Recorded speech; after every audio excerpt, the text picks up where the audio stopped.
Students, आज हम पढ़ेंगे पर्सनल प्रोनाउन यानी व्यक्तिवाचक सर्वनाम। We are in the train, I am happy, they are busy, he is a player, she is a dancer. यहाँ I, we, I, they, he, she ये सारे word जो हैं वो प्रोनाउन है, पर्सनल प्रोनाउन है। There are 3 types of personal pronoun.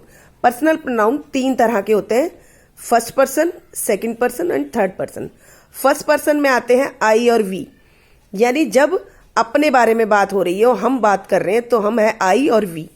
Second person यानी you, यानी हम जिससे बात कर रहे हैं वो होता है सेकंड पर्सन। और थर्ड पर्सन होता है जिसके बारे में हम बात कर रहे हैं, जैसे ही, शी, इट, दे, ये है थर्ड पर्सन, यानी जिनके बारे में हम बात कर रहे हैं।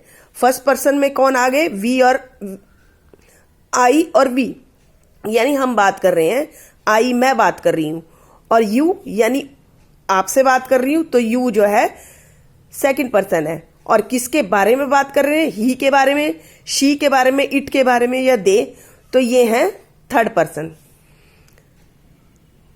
अब प्रोनाउन जो है सब्जेक्टिव भी होते हैं, ऑब्जेक्टिव भी होते हैं और पॉजेसिव होते हैं।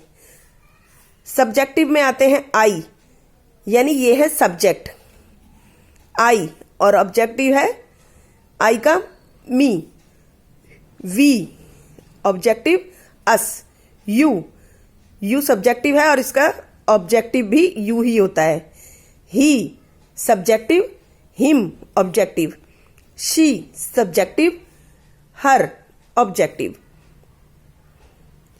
दे subjective, them objective, it subjective और इसका ऑब्जेक्टिव भी इट ही होता है।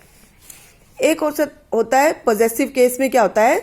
माइन वर्ड आएगा, माई नहीं आएगा, क्योंकि माई जो है पॉजेसिव एडजेक्टिव है और प्रोनाउन है माइन। यहां है ours, yours, his, hers, theirs, its, यह है पॉजेसिव प्रोनाउन। एग्जाम्पल देखिए, जैसे सब्जेक्टिव केस में होगा शी इज अ सिंगर। यहां शी क्या है? प्रोनाउन है और ये सब्जेक्ट में आ गया, इसीलिए ये सब्जेक्टिव केस में है।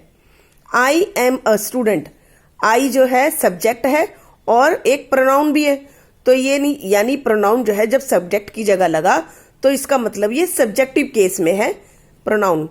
दे आर हैप्पी, तो दे वर्ड जो है प्रोनाउन है और ये सब्जेक्ट में यूज हुआ है, तो ये है सब्जेक्टिव केस में। ऑब्जेक्टिव केस में किस तरह यूज करते हैं हम प्रोनाउन का? कविता गेव मी अ पेन, कविता जो है सब्जेक्ट है, गेव मी, अब यहां मी जो है ऑब्जेक्ट है, प्रोनाउन है और ये ऑब्जेक्टिव है, यानी सब्जेक्ट की जगह यूज नहीं हुआ, यहां यूज हुआ है मी यानी प्रोनाउन, तो ये है ऑब्जेक्टिव प्रोनाउन, ऑब्जेक्टिव केस में है। ही टीच अस, अब अस वर्ड यूज हुआ है यहां, तो यानी ये है ऑब्जेक्टिव केस में। अब आगे है पॉजेसिव। पॉजेसिव में क्या होता है? जहां हम अपना अधिकार बताते हैं, जैसे देखिए the shirt is mine, shirt मेरी है। अब यहां क्या है? माइन वर्ड यूज हुआ है और जिन वर्ड्स के पीछे नाउन नहीं आता वो होते हैं पॉजेसिव प्रोनाउन, यानी पॉजेसिव केस में। जैसे माइन वर्ड के पीछे जो है नाउन नहीं आया, तो माइन वर्ड जो है वो पॉजेसिव केस में है। दिस मोबाइल इज हर्स, अब हर्स के बाद कोई नाउन नहीं है, तो हर्स वर्ड जो है वो प्रोनाउन है और ये है पॉजेसिव केस में। तो ये है पर्सनल प्रोनाउन। होप आपको अच्छे से समझ में आ गया होगा। प्लीज़ मेरी वीडियो को लाइक कीजिए और सब्सक्राइब कीजिए मेरे चैनल को।